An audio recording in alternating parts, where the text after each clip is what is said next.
Dans l'exercice 2 de la troisième série, on va faire l'analyse d'un médicament ou bien le dosage d'un principe actif dans un médicament par la méthode HPLC UV ou bien détecteur UV. Pour cela, on a choisi le médicament de forme solide, c'est-à-dire c'est un comprimé qui contient l'antihistaminique disloratadine. C'est cette molécule qu'on va analyser. L'analyse de cette molécule est réalisée selon le protocole suivant. Donc on a la préparation de la solution standard, la préparation de la solution échantillon. Ensuite, ils nous disent que l'analyse en 3 fois, c'est-à-dire chaque solution est analysée 3 fois. Donc 1 égale à 3. Et on a obtenu les résultats suivants. En HPLC UV, on obtient un chromatogramme de cette forme. Un chromatogramme, c'est l'intensité en fonction du temps, par minute. Donc pour chaque analyse, on a obtenu 3 chromatogrammes. Donc ça c'est le premier chromatogramme. Le deuxième chromatogramme, ici, toujours même temps d'analyse. Et le troisième chromatogramme, soit pour la solution étalon, soit pour la solution échantillon. Et à chaque fois, la surface est calculée. Avec un logiciel, il va donner la surface. Et ici, voici les surfaces. J'ai les surfaces des pics du standard et les surfaces des pics de l'échantillon. Puisqu'on a fait 3 analyses, là regardez, injection 1, deuxième injection, 3 injections. Pour chaque injection, j'ai la surface des pics relatifs au standard et la surface des pics relatifs à l'échantillon. Et à partir de là, on va réaliser le dosage. Donc on commence par la préparation de la solution standard. On a fait quoi? On a pris une masse de 25 mg d'isloratadine. Elle est pesée et mise dans une fiole de 100 ml. Là, on a mis aussi le point que c'est pur. Cette substance est pure, on va dire, à environ 100%. Elle est pure, cette substance. Donc là, on va préparer la solution. Je commence la solution standard. Comment on l'a préparé? On a pris 25 mg. Bon, là, c'est comme une poudre qu'on a mis dans une fiole de combien? Une fiole de 100 ml.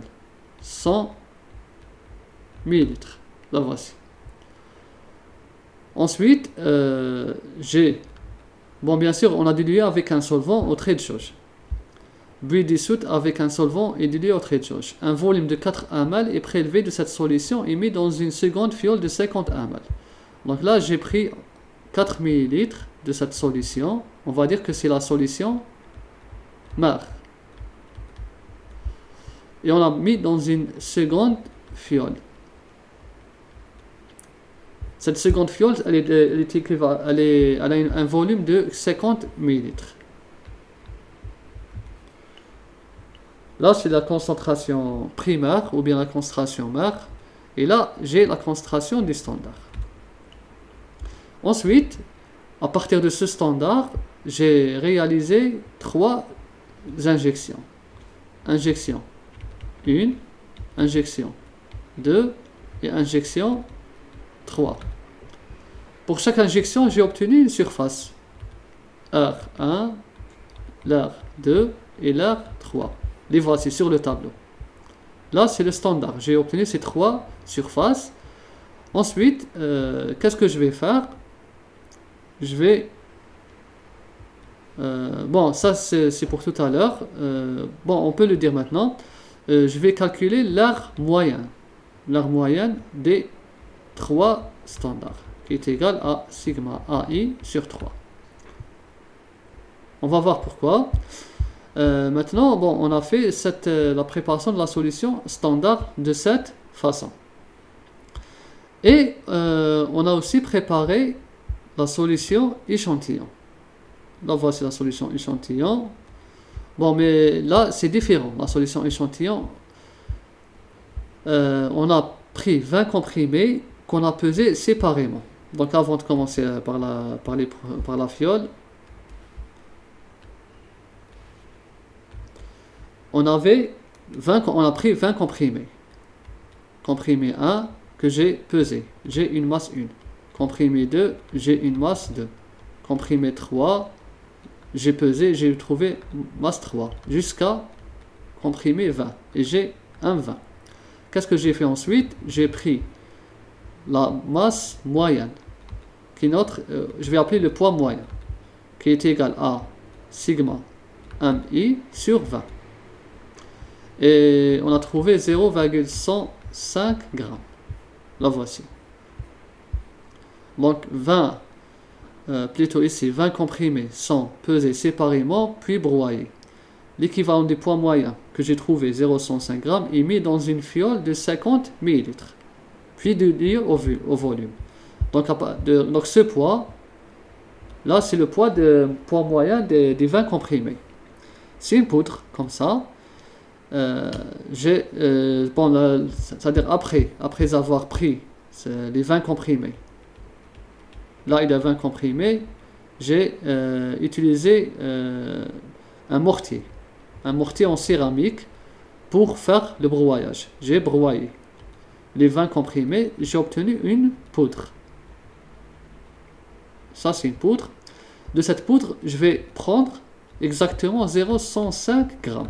Exactement. Pourquoi? Parce que cela représente un comprimé moyen. C'est le comprimé moyen. Je vais, à partir de là, je vais prendre cette masse et que je vais mettre dans une fiole. Une fiole de 50 ml, je pense. Voilà, une fiole de 50 ml, puis on dilue au volume de 50 ml et je vais diluer au volume. Donc là, c'est la solution mère de l'échantillon. À partir de cette solution, je vais prélever 10 ml que je vais mettre dans une seconde fiole. C'est une fiole secondaire de 50 ml, toujours. Et je vais diluer au volume. Et je vais obtenir la concentration de l'échantillon. La voici. Et à partir de là, je vais réaliser 3 injections. Injection 1, injection 2 et injection 3. Ensuite, après de chaque injection, je vais faire la méthode. Donc, voilà le schéma de la méthode expérimentale. La voici. Là, c'est la préparation de la solution standard. Et là, c'est l'échantillon. Les voici. Pour avoir une meilleure vision. Donc, voilà l'expérimental, je l'ai refait.